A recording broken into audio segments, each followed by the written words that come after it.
Los invito a ponerse de pie con mucho cariño, en un gesto de amor, extender las manitos hacia el sacerdote para pedir por él.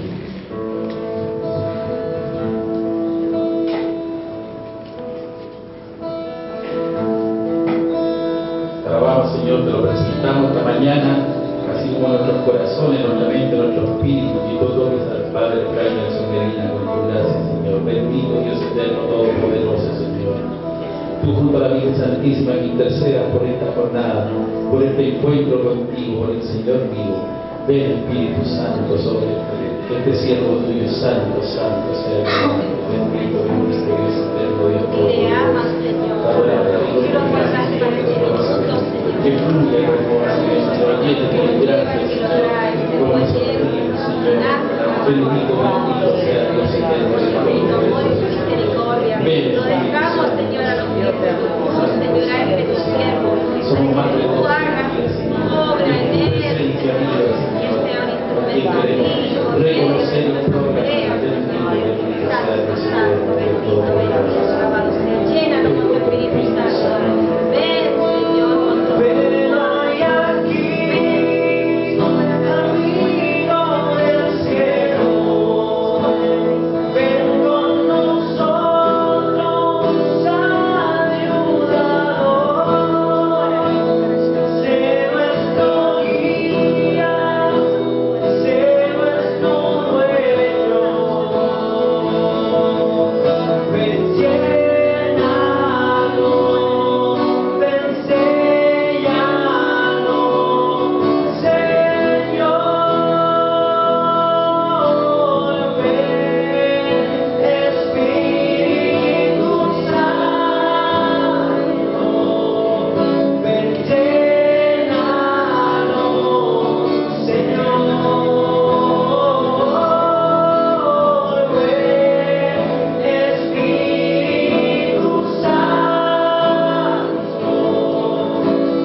Buenos días a todos. Les agradezco el recibimiento, la amistad, el cariño y la oración. Tengan la bondad de sentarse.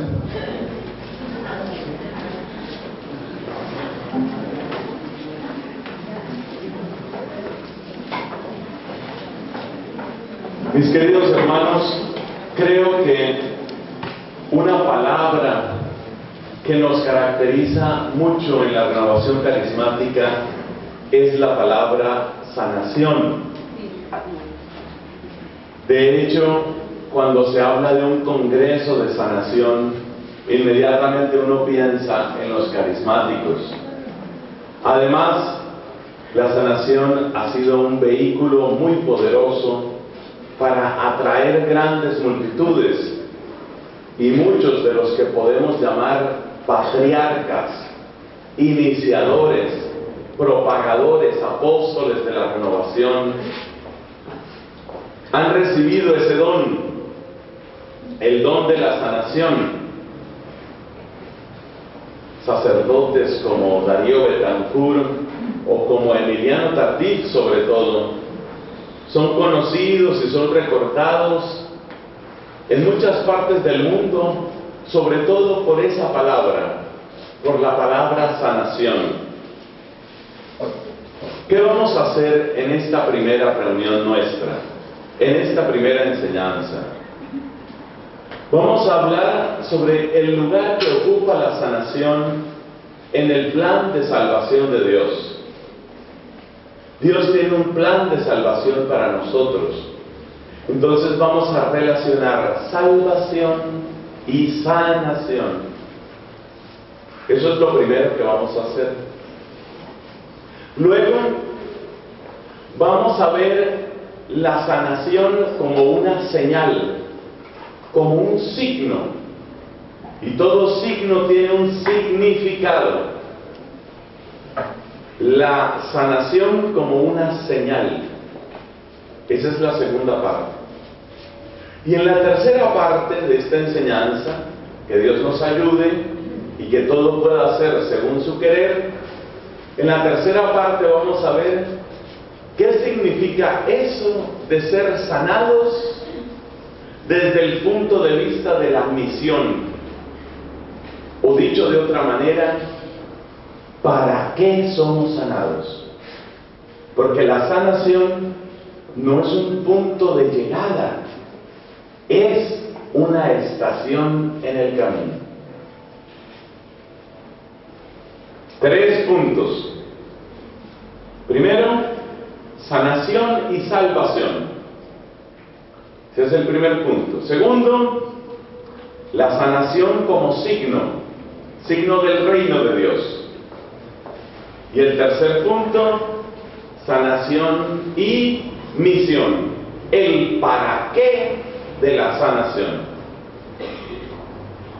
Empecemos entonces con lo primero, la sanación y la salvación. Tengamos en cuenta, hermanos, que nuestra fe, que la fe que ustedes y yo vivimos, es una fe que se centra en una palabra, la palabra salvación, la palabra redención.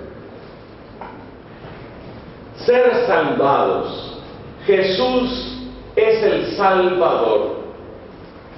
Esto es esencial para el mensaje cristiano, hasta el punto que el Papa Juan Pablo II nos decía en alguna ocasión: la conciencia del pecado va unida a la conciencia de la gracia, lo cual significa que si se pierde la conciencia del pecado, se pierde la conciencia del amor gratuito de Dios. Porque nosotros ante todo somos salvados del poder del pecado. El pecado tiene garras, y las garras del pecado se hunden en nuestra carne, se hunden en nuestra historia, se hunden en nuestras familias. Las garras del pecado nos retienen prisioneros, según aquello que dijo Cristo en disputa con las autoridades judías: el que comete pecado es esclavo del pecado. Entonces nosotros somos salvados fundamentalmente del poder del pecado. Entonces tenemos que preguntarnos por qué el pecado, siendo una cosa perversa, tiene poder en nosotros. Y la respuesta no es tan difícil. Mira, el pecado tiene poder porque el pecado se presenta, el pecado se vende a sí mismo como un atajo para algo bueno. El pecado se presenta no en el rostro y la realidad de maldad, que es lo propio suyo, sino se presenta como un atajo para el bien, como un camino corto y sin esfuerzo para el bien. Según aquello que dijo Jesús: ancho es el camino que lleva a la perdición. El pecado se presenta como un atajo para el bien, y buscando un bien, entonces nos dejamos agarrar por el pecado. ¿De dónde viene el verbo agarrar? Viene de garra. Y la garra es eso, es ese instrumento que utilizan los animales para retener a su presa. Entonces nosotros somos agarrados por el pecado. El pecado se presenta como un atajo ¿para qué? Atajo para algo bueno. Típicamente para un poco de felicidad. ¿Qué es lo que busca la persona, por ejemplo, que bebe? Busca un poco de felicidad y llega a emborracharse porque ese líquido le promete felicidad, por eso se emborracha. ¿Qué hace la persona que comete un adulterio? Está buscando un atajo para una felicidad. Es una felicidad mentirosa y es una felicidad provisional, temporal, que va a destruir una felicidad profunda y permanente. La felicidad de un placer efímero va a destruir la felicidad de un hogar estable. Pero esa es la mentira del pecado, precisamente. Destruir la felicidad permanente a nombre de la felicidad efímera. Pero es muy importante entender que este es el poder del pecado. El pecado siempre se presenta como un atajo, como que aquí puedo lograr algo de felicidad, aquí puedo salirme con la mía, aquí puedo afirmar mi yo. Pensemos en el caso de la arrogancia. La arrogancia es una manera de exaltar y de mimar el propio yo. La persona soberbia, la persona arrogante, la persona displicente que aplasta al otro, ¿qué siente? Siente que afirma su yo. Esa pequeña felicidad de sentir cuánto valgo yo, qué importante soy, cuánto poder tengo. Por supuesto, el pecado ofrece una felicidad que es tramposa, que es mentirosa, que es efímera, pero tiene el encanto de lo inmediato.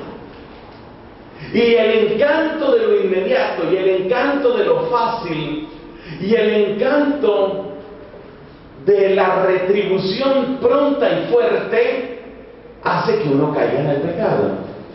Si el pecado no presentara una retribución, pues entonces uno no pecaría. Porque la gente se emborracha, pues porque eso produce un placer, porque la gente se droga porque eso produce un placer. Incluso la persona que se suicida, la persona que se suicida está buscando un bien que lo busca de manera falsa, de manera equivocada. Está buscando un bien que se llama ¿qué? El descanso. Quiere descansar de su condición atribulada, de su angustia, de sus pensamientos. Quiere descansar de las culpas que siente. Quiere descansar. Y buscando ese descanso de una manera instantánea, comete esa terrible y definitiva falla, ese horrible pecado, y se mata. Pero ¿qué estamos aprendiendo? Para ir por orden, lo que estamos aprendiendo es esto. Primero, ¿cuál es el encanto que tiene el pecado? Y hemos dicho, el encanto del pecado es que nos presenta un bien por un camino corto, por un camino fácil y por un camino intenso. La estructura del pecado es esa. Es un atajo que presenta de un modo sencillo y de un modo intenso un bien deseable. Y ese bien puede ser placer, puede ser mimar mi propio yo, puede ser amor por la justicia. Por ejemplo, una persona era mi socio, teníamos un negocio, teníamos una empresa, y esta persona era mi socio y me ha traicionado. Hay un camino largo, que es el camino de una denuncia, los abogados, los jueces, el veredicto, la retribución, las demandas. Ese es un camino que me puede parecer muy largo.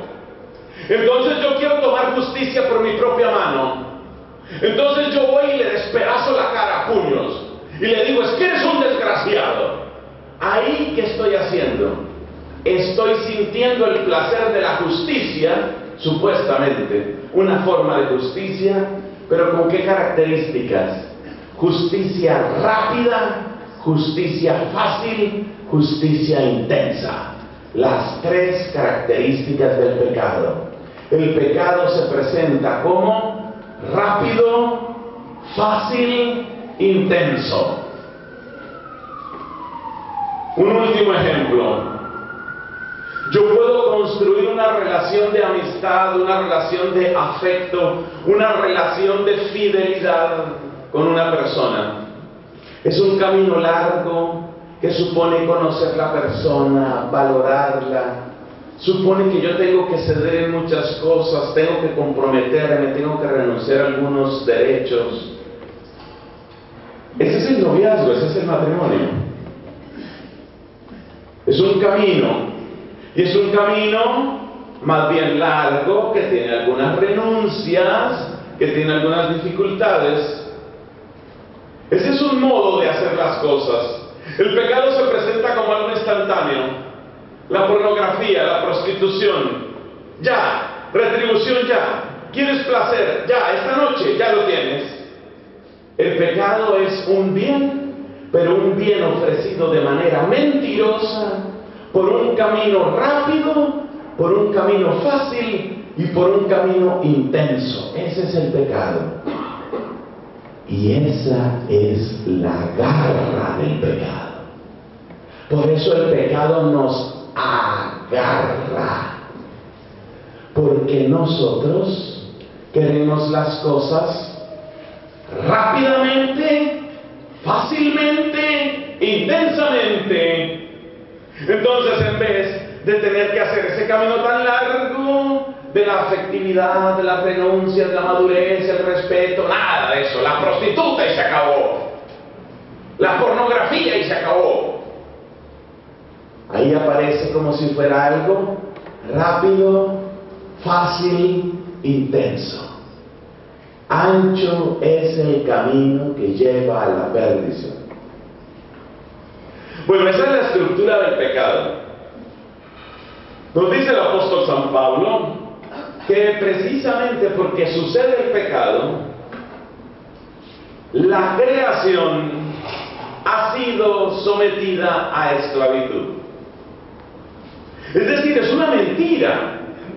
Por supuesto que ese atajo, ese camino, que quiero que se te queden las tres palabras, ese camino rápido, ¿cuál es la otra?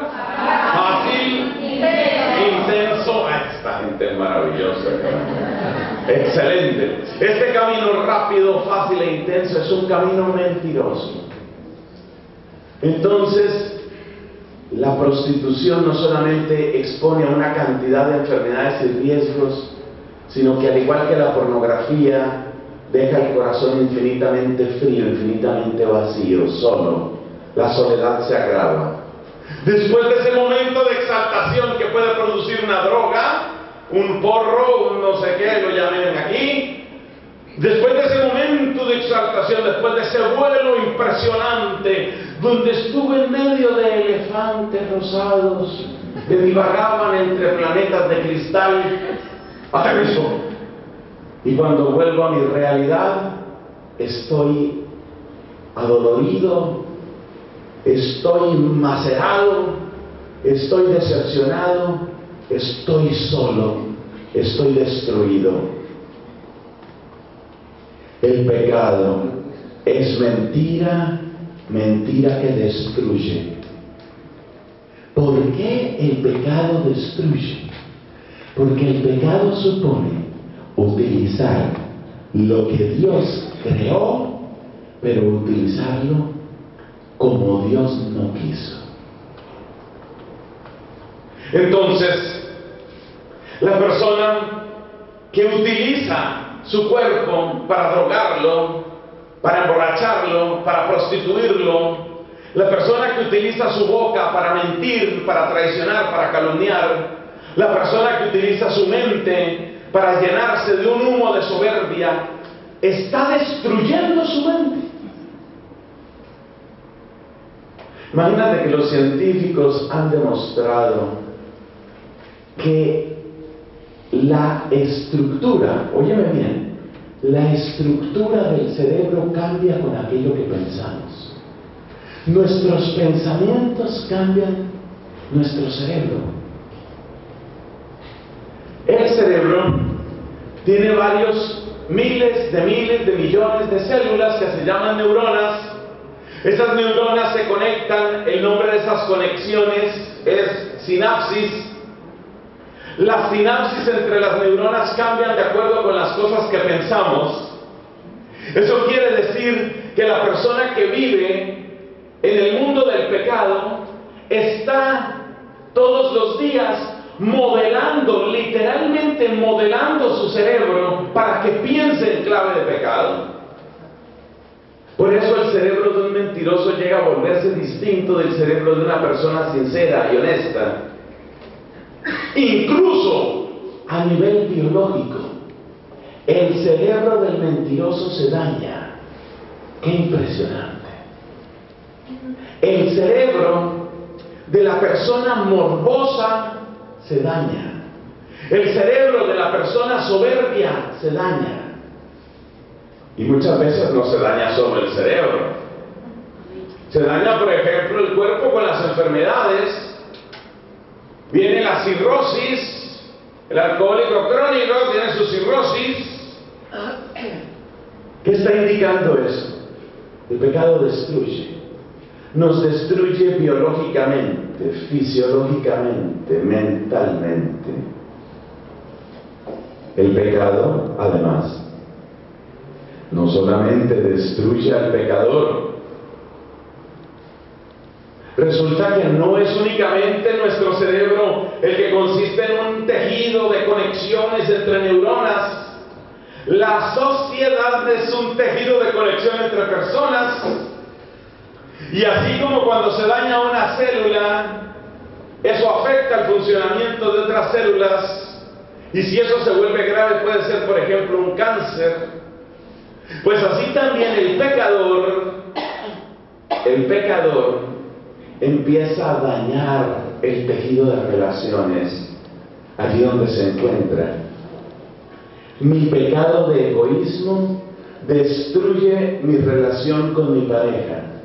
Mi pecado de egoísmo destruye mi relación con mis hijos. Mi pecado de egoísmo destruye mi relación con la naturaleza. Destruimos la naturaleza por puro egoísmo. Durante décadas y décadas, prácticamente durante siglos, se miró a la naturaleza como si fuera una cantera de la cual se puede extraer y extraer y extraer. Y se miró a los ríos y al mar como si fueran basureros. Entonces, el egoísmo irresponsable de miles y de millones de personas convirtió al mar en un basurero. Entonces, en el Océano Pacífico hay islas de plástico. Tú ves que la persona va en su crucero elegante, se toma una botellita de agua, la bota por la borda, esa botellita con la otra botellita, con la otra botellita, van formando una isla. Yo no podía creerlo. La otra vez decían en un programa, si se juntaran todos los plásticos que la gente ha tirado al Océano Pacífico, se tendría un área semejante a la de Inglaterra. Ese es el plástico que le hemos tirado al mar. Y uno dice, pero mi botellita, no, tu botellita, con la botellita del otro, con la botellita del otro, con la botellita del otro, está destruyendo un ecosistema y tiene consecuencias desastrosas. Lo mismo sucede con el mercurio, lo mismo sucede con los desechos radioactivos. Cuando los países estaban entusiasmados con la fuerza del átomo, con la energía nuclear, había islas donde se hacían explosiones. En el Pacífico Sur, allá por Asia. ¿Cuántos experimentos nucleares hizo Francia y otros países por allá? Vamos a detonar una bomba. Oye, pero cuánta radiación maligna que destruyó y que produjo mutaciones y que produjo desastres. Entonces, ya entendemos un poco de cuál es el pecado y por qué tiene poder. El pecado tiene poder porque es una mentira que nos presenta un camino rápido, fácil e intenso para lograr un bien. Pero esa mentira produce destrucción. Esa destrucción uno no la mira inmediatamente. Uno se fuma un cigarrillo, no me pasó nada. 2, no me pasó nada. 2 millones de cigarrillos, me estoy muriendo de un cáncer. Y seguro que no llego a los 2 millones antes de que eso me suceda. El pecado destruye. El pecado es finalmente una amenaza contra la creación. Nos dice San Pablo, por envidia del pecado entró la muerte en el mundo. Y muerte no significa simplemente que termina el ciclo de un ser vivo. Muerte significa que se empobrece, significa que se daña, que se lastima la vida. Eso es muerte. Mira lo que nos dice el libro del Apocalipsis. Tienes nombre de vivo, pero estás muerto. Es uno de los reproches que Dios le hace a una de las comunidades allá en los capítulos 2 y 3 del libro del Apocalipsis. Tienes nombre de vivo, pero estás muerto. Nombre de vivo, pero estás muerto. Y eso significa que hay mucha gente que está caminando por las calles de Concepción, que está caminando por las calles de Santiago, que está caminando por Valparaíso, que está caminando por Viña del Mar, que está caminando por Arica. Hay una cantidad de gente que está caminando y creemos que porque caminan, porque compran, porque venden, porque sacan fotos en Facebook, creemos que están vivos y son cadáveres, hermanos. Y están muertos. Y hay mucha gente que está muerta en vida. Y por eso hay tanto interés enfermizo en nuestro tiempo con el tema de los zombies. ¿Qué es un zombie? Es un muerto vivo. Y a la gente le interesa el tema de los zombies porque ellos mismos, muchos de ellos, son como zombies. No saben por qué viven, no saben para qué viven, no saben si tenía sentido despertarse hoy por la mañana o no tenía sentido. No saben si tiene sentido esforzarse otro poco más.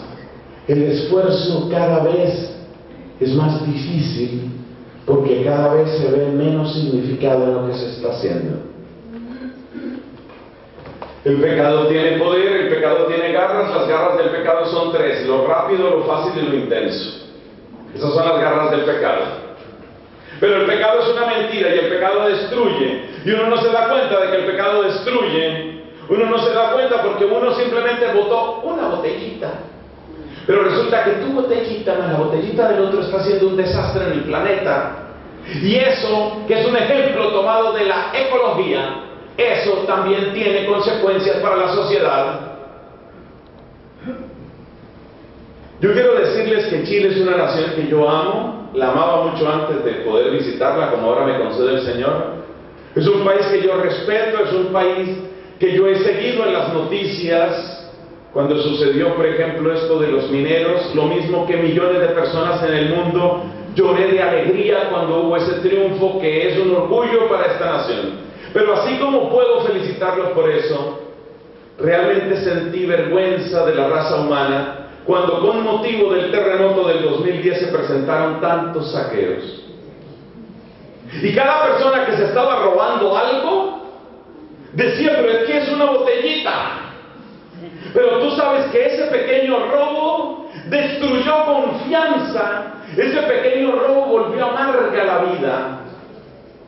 Esto es lo mismo que sucede con el cigarrillo. Mira, aquí estamos en este salón relativamente amplio y gracias a Dios muy bien concurrido. Aleluya, que el Señor ha permitido que una concurrencia tan notable haya venido. Pero si en este salón 20 personas o 30 personas se ponen a fumar, cosa que por supuesto no vamos a hacer, cada uno dice, pero es que es un pitillito, es que es un cigarrillo es que nos daña hace rato a todos. El pecado tiene consecuencias en el pecador y fuera del pecador.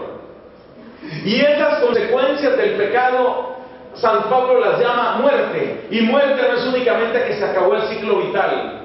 De hecho, en la Sagrada Escritura, el sentido principal de muerte no es el final del ciclo vital. El sentido principal de muerte es aquello que destruye el valor, el sabor, el sentido de la vida.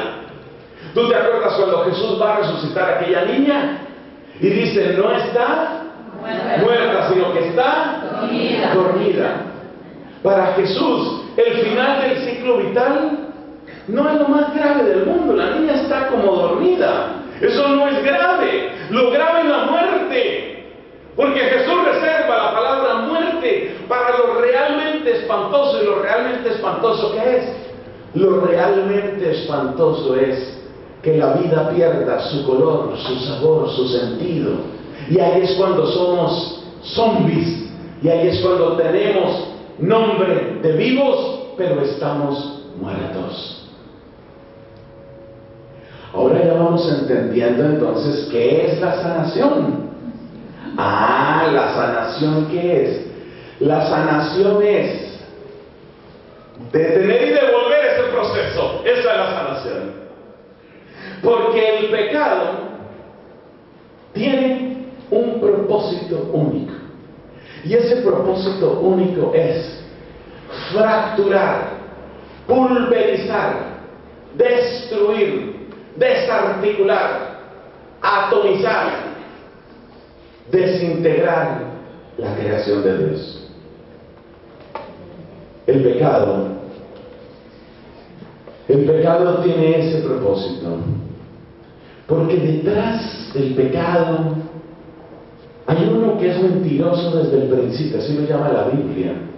El mentiroso desde el principio es el demonio. Y el pecado es esencialmente mentira. Ya lo explicamos por qué. Es mentira porque te vende un bien y te lo vende rápido, fácil e intenso. Es un bien, pero es un bien falso. Por eso el pecado es el engendro de Satanás. Porque el pecado viene de aquel que es mentiroso desde el principio. Y todo pecado tiene estructura de mentira. Todo pecado es mentira y tiene estructura de mentira. Entonces, ¿qué es lo que pretende el demonio? Mire, esto es muy importante. Esto es muy importante porque esto es lo que lo ubica a uno. Mire, la pretensión, el proyecto del demonio es devolver la creación, destruir la creación, acabar la creación. Lo que quisiera el enemigo, lo que quisiera el demonio es tomar la creación y tirársela en la cara a Dios. Eso es lo que quisiera el demonio. Devolver la creación, deshacer la creación. Eso es lo que quiere el demonio. Entonces, ¿qué es la sanación? Ya vamos viendo esto es hermoso, mira. Hay un proyecto de amor, proyecto de luz, proyecto de vida y de gracia, que es el fruto de ese poder y sabiduría del Altísimo. Eso se llama la creación. La creación es como un movimiento de salida del amor generoso e inexplicable de Dios, que difunde su bien. Decían los medievales, el amor es difusivo de sí mismo. El amor se difunde por sí mismo, el amor se propaga. Entonces el demonio, mira, yo lo voy a representar. De Dios sale ese proyecto hacia afuera de creación. El demonio quiere tirarle esa creación en la cara a Dios. Por eso el demonio se goza en la muerte. En una oración muy fuerte de liberación que tuvimos una vez en Bolivia, una persona posesa, o mejor dicho, el enemigo a través de esta persona dijo la siguiente frase que no podré olvidar. ¿Por qué luchan contra el aborto? ¿Por qué quieren quitarme el aborto? Yo disfruto cada aborto. Ese es el demonio. Yo disfruto cada aborto. Porque cada aborto es una imagen de lo que el demonio quisiera hacer: detener una vida, detener un proyecto, detener una esperanza, detener una expresión amor divino y tirársela por la cara a Dios. Ensangrentarla, despedazarla y tirársela por la cara a Dios. Eso es lo que el demonio quiere hacer. Entonces ahora miremos qué es la sanación. En este movimiento, muy atentos por favor, miren, sale de Dios el proyecto de la creación. El pecado intenta retroceder la creación. La sanación, ¿qué es? La reconstitución del proyecto de Dios. Dios retoma su proyecto.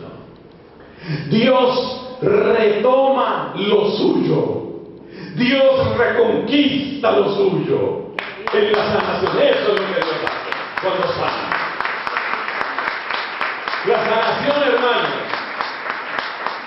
La sanación, hermanos, no es simplemente, yo tenía un dolor de cabeza, se me quitó el dolor de cabeza. Aleluya, eso está bien, eso está muy bien. Yo tenía un callo que nadie me lo había podido quitar, me lo quitaron. Está bien, eso está bien. Tenía un problema, está bien, bendito sea Dios. Pero por favor hay que mirar más allá de eso.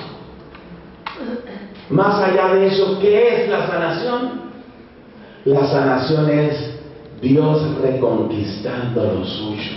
Eso es la sanación.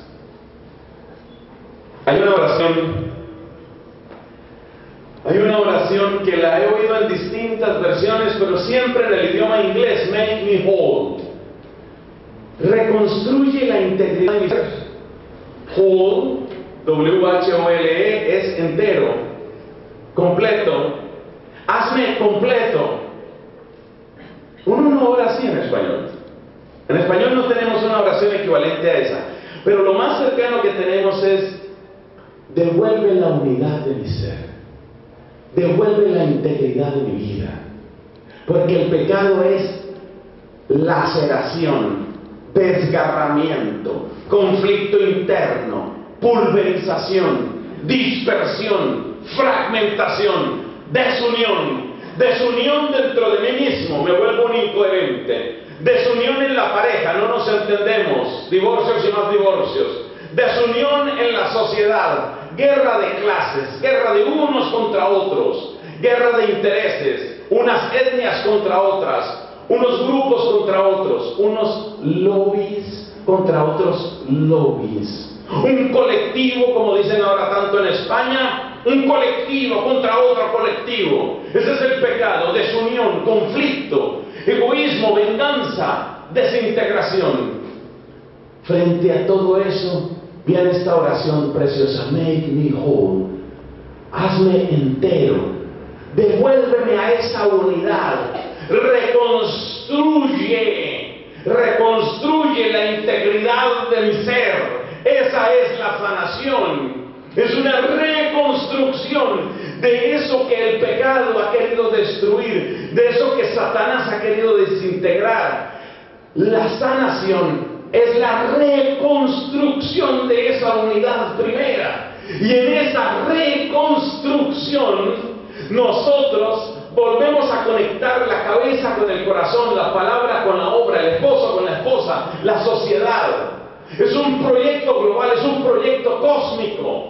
Por favor, hermanos, saquemos la sanación de ese ámbito únicamente individual. El Señor me sana a mí, yo le doy gracias al Señor, el Señor me sana, yo lo alabo.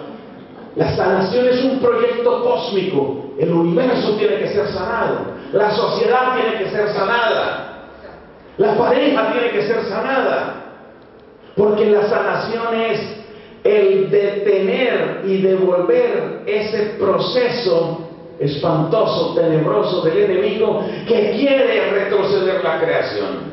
Si el enemigo quiere retroceder la creación y tirársela por la cara al Creador, la sanación es la reconquista de Dios. Cuando Dios te sana, Dios te reconquista. Esa es la sanación. Ahora vamos a la segunda parte. La segunda parte, ¿cuál es? El significado. En el Evangelio según San Juan, a los milagros no se les llama milagros. A los milagros se les llama signos. En griego eso se dice semeia. Semeion en griego quiere decir signo. De ahí viene, por ejemplo, la palabra semiología. La semiología, aquella parte del estudio de la lengua que tiene que ver con el tema de los significados. ¿Por qué las palabras significan lo que significan? Entonces la semiología tiene que ver con el significado. En el Evangelio de Juan los milagros de Cristo se llaman semeia, son signos. Y en el Evangelio de Juan el número de signos también es otro signo, porque son 7 signos, desde las bodas de Caná hasta la muerte de Cristo en la cruz, que muere entregando el Espíritu, 7 signos. Y cada uno de esos signos, ¿es signo de qué? Ahí es donde viene la pregunta. Esa es la pregunta interesante. Porque la sanación es un signo. Entonces la sanación está indicando algo más. La definición clásica de signo es aquella realidad que remite, que envía, que apunta hacia otra realidad. Y el ejemplo clásico es el que dio San Agustín. Si yo veo humo, eso me remite a otra realidad, que es la realidad del fuego. Yo veo el humo, pero no veo el fuego, pero viendo el humo, presumo el fuego. El humo apunta hacia el fuego. Ese es un signo. El signo, realidad que remite a otra realidad. En la sanación, la realidad es Dios me curó. Esa es la realidad, que me curó, me curó. Y los milagros existen y los hemos experimentado, y el Señor sana corazones, el Señor sana recuerdos, el Señor sana emociones, el Señor sana los cuerpos, el Señor sana las heridas, el Señor sana. Esa es una realidad, pero a la luz de lo que hemos explicado hasta ahora, ya tú te das cuenta de que la sanación es un signo. La sanación tiene un ¿para qué? ¿Para qué me ha sanado Dios? Y la respuesta ya no es tan difícil cuando recordamos lo que hemos dicho. ¿Qué es lo que hemos dicho? Que la sanación es la reconquista. Dios está retomando lo suyo. Dios está reconquistando lo que le pertenece. Esa es la sanación. Sanación física, sanación de pareja, sanación de recuerdos, sanación interior, sanación intergeneracional, sanación del tejido social. Todas son reconquistas del amor de Dios. Entonces, ¿para qué me sana Dios? Dios me sana para que yo pueda volver a su plan original de salvación. Dios me sana para que yo pueda volver al carril del cual la enfermedad, la debilidad o el pecado me sacaron. Para eso me sana Dios. La sanación siempre es retorno a una vocación primera. La sanación siempre es reconquista que hace que yo pueda recuperar eso que Dios quería de mí. En el mismo Evangelio de Juan tenemos unos ejemplos notables. Sucede, por ejemplo, esto en el capítulo 9 de San Juan. Hay un hombre que es ciego de nacimiento. Ciego de nacimiento. Y entonces Jesús lo sana. Ustedes se acuerdan, ¿no? Le pone el barro y lo envía a la piscina de Siloé, palabra que quiere decir enviado. Entonces este hombre, todavía ciego y con barro de saliva en los ojos, pregunta y busca y llega a la piscina de Siloé. ¿Qué ha tenido que hacer ese hombre en ese recorrido? Ha tenido que hacer un acto de fe inmenso, inmenso, porque ya es triste no tener la vista, es triste ser ciego. Y es no solo triste, sino ridículo ser ciego y con barro en los ojos. Y eso es lo que este hombre ha hecho porque ha creído en la palabra de Cristo. Y porque ha creído a la palabra de Cristo, ha obedecido la palabra de Cristo. ¡Ojo! Porque esto pasos son pasos importantísimos para nuestra propia sanación. El ciego este le ha creído a Cristo y ha obedecido a Cristo. Y entonces llega a la piscina y se lava sus ojos. Y empieza a recibir la luz. Y puede ver. Se ha sanado. Se ha sanado. Y entonces, ahí entra la parte de los fariseos. Que por qué cura el sábado, que quién es ese que te abrió los ojos. Ustedes lo pueden leer, ahora en el descanso pueden leer el texto íntegro, lo conocen bien, pero es bueno repasarlo, capítulo 9 de San Juan. Y entonces llaman a los papás del ciego y le preguntan a ellos, ¿este es el hijo de ustedes? Sí, este es. ¿Y nació ciego? Sí, nació ciego. ¿Y por qué ahora puede ver? No sabemos.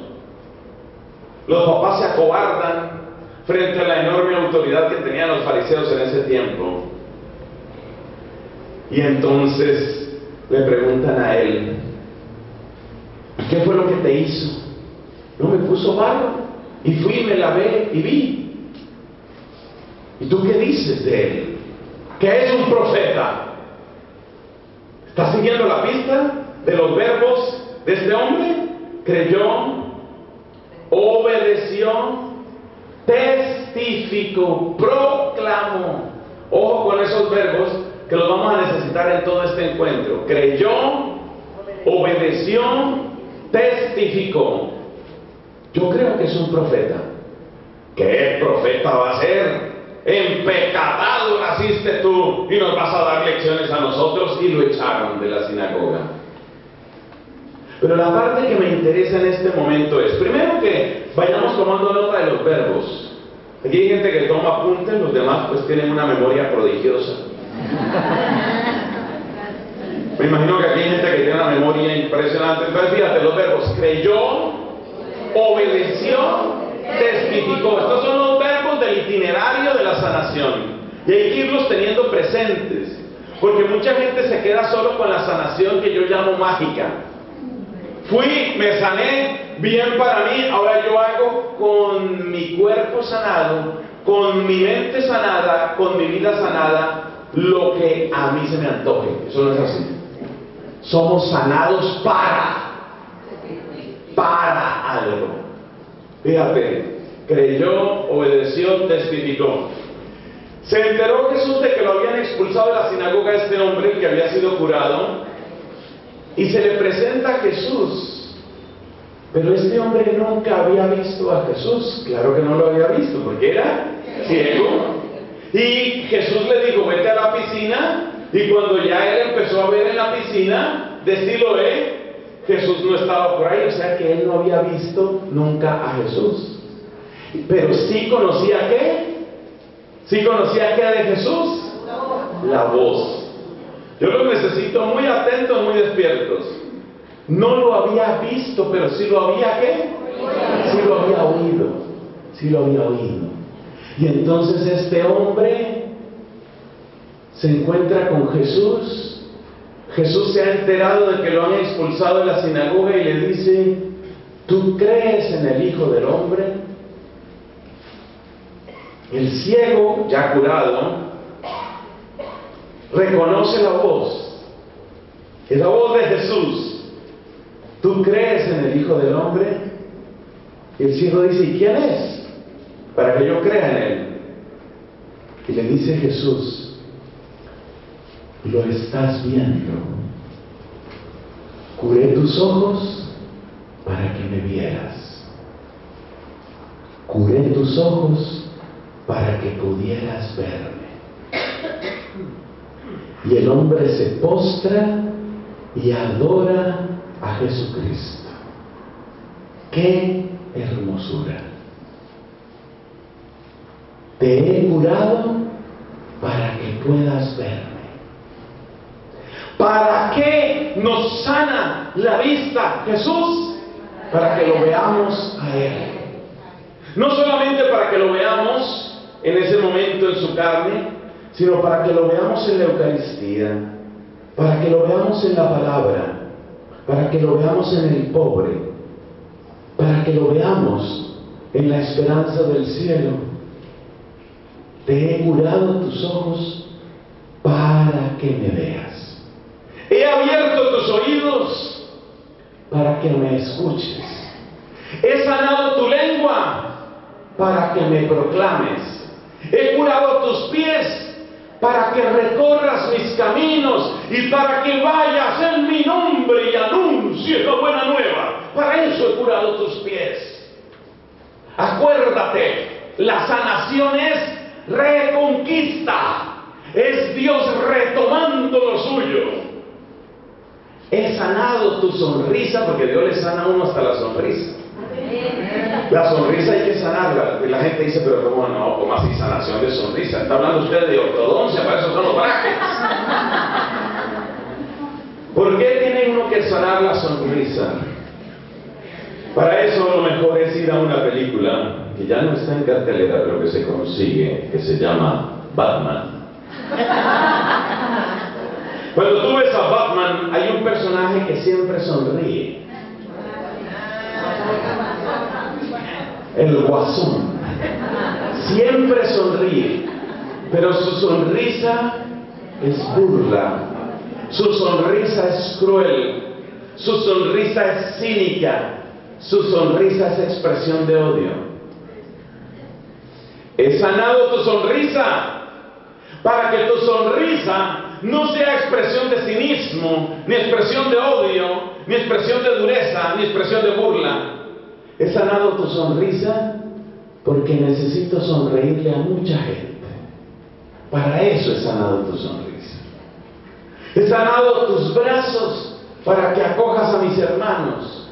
He sanado tu corazón para que palpite de amor por el Dios del cielo. Para eso he sanado tu corazón.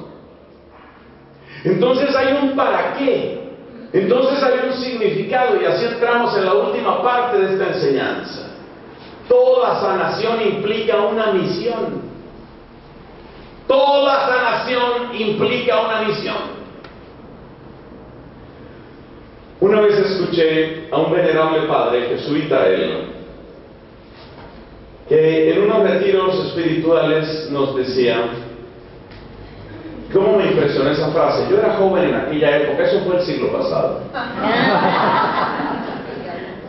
Decía este padrecito, refiriéndose al momento de la pasión de Cristo y sobre todo a esa escena en que la gente gritaba, crucifícalo, crucifícalo. Este padre hizo un comentario que quedó grabado en mi mente. Y entre aquellos que gritaban crucifícalo, ¿no habría por ventura alguno que había recuperado la voz por milagro de Cristo? Fíjate eso.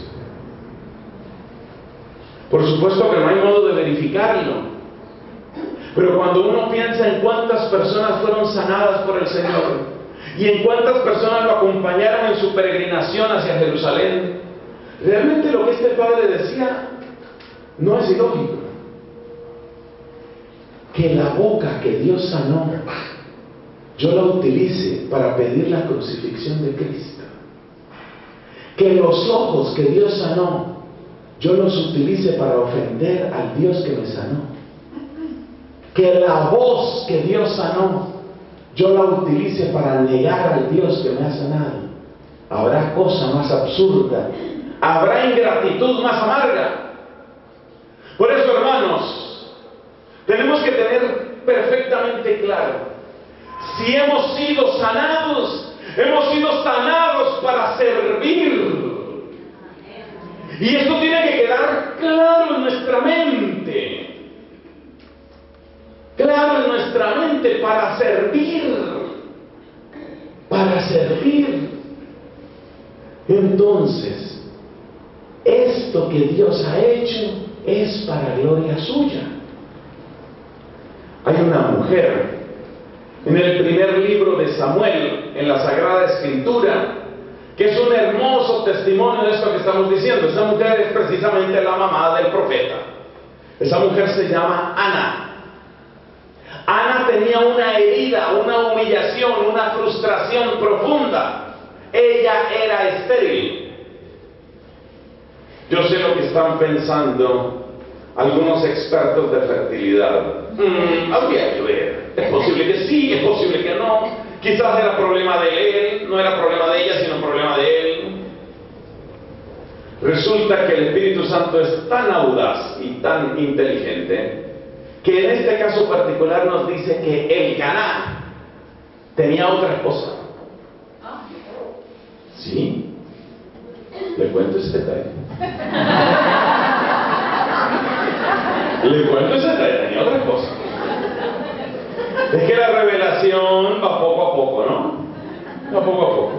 El pináculo de la revelación, el punto más alto de la revelación es Jesús. Pero antes de llegar a Jesús, en el Antiguo Testamento hay muchas imperfecciones en las que Dios estaba trabajando. Entonces este hombre tenía otra esposa y con esa otra esposa sí tenía hijos. Ahí se ve que el problema no era de él. Para que las clínicas de la fertilidad no vengan aquí a hacer desorden con el texto bíblico. El problema no era de él. Esta mujer Ana está frustrada, esta mujer Ana se siente humillada porque además la otra esposa, Meniná creo que se llamaba, con ese nombre pues solo podía servir para eso, humillaba a Ana y la humillaba y la maltrataba. Y Ana estaba herida, maltratada, frustrada, aburrida. Y ella le clama al Señor que la sane de esa esterilidad. Y el Señor escuchó la oración de Ana. Y Ana tuvo un hermoso bebecito llamado Samuel. Y el bebecito Samuel estuvo 3 años, que era el tiempo común para dar de amamantar al bebé. El niño Samuel estuvo 3 años con su mamita llamada Ana. Y entonces sucede algo demasiado extraño. Resulta que Ana va al mismo santuario donde le había pedido a Dios y entrega al niño. El que estaba a cargo de ese santuario era un sacerdote llamado Elí. Ustedes se pueden acordar de Elí porque es el papá de Jofní y Finés. ¡Claro! ¡Claro! Todo el mundo sabe, Jofní y Finés eran los hijos de Elí. Está claro. Yo no sé estos carismáticos cómo están con la Biblia aquí en Chile. Están empezando a entrarme dudas. Cualquiera les puede decir cómo se llamaba la esposa de Jofní, cualquiera. Pues, bueno, sigamos. Entonces, en esta parte me interesa la historia de Ana. Cualquiera diría, pero qué cosa tan rara. ¿Cuál era su frustración, la de ella? Que era estéril. Dios le da un niño y apenas lo tuvo el tiempo en que había que amamantarlo. Terminado el periodo de amamantamiento, más conocido como lactancia, terminada la lactancia, entrega al niño. Ana, ¿pero qué estás haciendo? Tanto pedir el niño, te lo da Dios y lo regalas. ¿Qué pasa contigo, Ana? El que no conoce al Espíritu Santo no le ve significado ni sentido a lo que Ana hizo. Pero ustedes que conocen el Espíritu Santo de Dios y que han seguido el hilo de esta predicación lo entienden perfectamente. Cuando Dios me sana, lo que Dios ha reconstruido es para servirlo a Él. Entonces a Ana no le interesaba solamente, y este es un detalle místico que mucha gente pierde. Cuando uno se queda al nivel solo de la carne y la sangre, nunca va a entender lo que hizo Ana, nunca lo va a entender. Porque no tiene sentido que ella quería un niño, quiero un niño, ya me dieron el niño, bueno, ya tengo el niño, ahora sí, váyase niño. No tiene sentido. En el plano de la carne y la sangre no tiene sentido.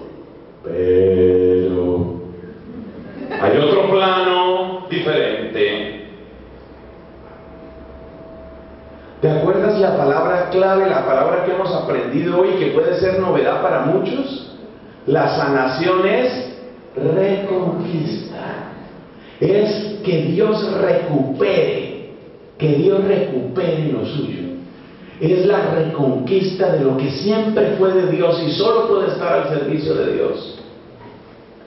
Si la sanación es reconquista, entonces, ¿qué es lo que está haciendo Ana cuando entrega el niño al servicio de Dios? Está declarando la victoria de Dios. Por eso tiene sentido. Por eso tiene sentido la donación que Ana hace de su hijo Samuel. Porque Ana está obrando según el Espíritu. Porque Ana entiende que lo realmente importante no es simplemente que haya un niño en el mundo, ni aunque sea el niño de ella. Lo que ella entiende, movida por el Espíritu, es la victoria de Dios. Y si es victoria de Dios, la gloria es para Dios. Entonces ya podemos concluir.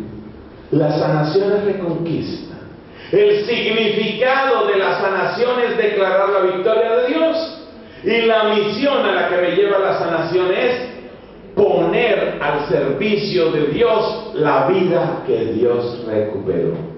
Gloria al Padre y al Hijo y al Espíritu Santo. Amén. Por los siglos de los siglos. Amén. Aquí son como de otras religiones. Espere a ver. Gloria al Padre y al Hijo y al Espíritu Santo. Como era en un principio, ahora y siempre, por los siglos de los siglos. Amén. Lo que me gusta a mí de esa gloria, y por eso lo digo completo, es porque fíjate lo que dice, como era en el principio, para que se nos acuerde que es reconquista. ¿Quién ha sido aquí reconquistado por el amor de Dios? Levante la mano. ¿Quién ha sido reconquistado? Reconquistado por el amor de Dios. La gloria para